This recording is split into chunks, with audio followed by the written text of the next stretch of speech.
The Rabbit, the Fox, and the River. Part 1. A Curious Encounter. Once there lived a rabbit in the forest of Haven Creek who called himself Benny. Benny was not an ordinary rabbit. While most rabbits loved hopping and nibbling carrots, Benny liked to dream. He always wondered what it would be like to walk, wear clothes, and live in a house like humans do. One sunny morning, Benny went farther into the forest than usual. He followed a trail until he came to a river. Sitting on a rock by the water was the strangest thing Benny had ever seen: a fox wearing a brown coat and pants. Benny blinked. Usually rabbits stayed far away from foxes, but this fox looked sad, not scary. Benny took a deep breath and hopped closer. Excuse me, Mr. Fox.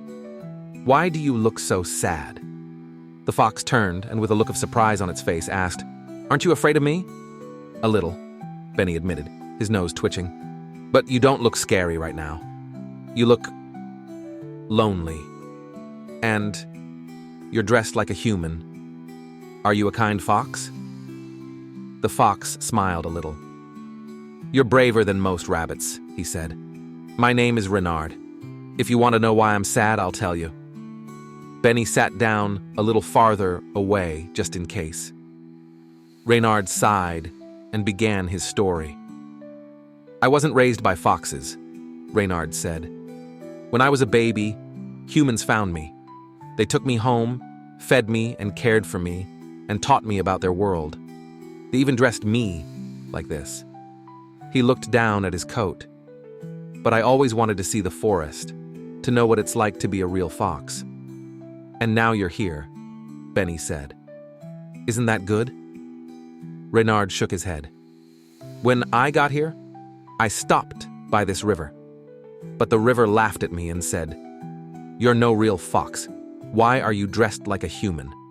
Moments later, the river spoke. Its voice was deep but gentle. 'If you want help, talk to the boy, sitting on the other side of my banks. His name is Thomas. He is wise and kind. He might have answers for you.'" Reynard's ears perked up. "A boy?" "Yes," said the river, "but crossing me won't be easy. Are you both brave enough?" Benny and Reynard looked at each other. They were scared, but they nodded. "We'll try," Benny said. The river sparkled under the sunlight. "Then get ready," it said. "This is the beginning of your journey to find yourselves." To be continued.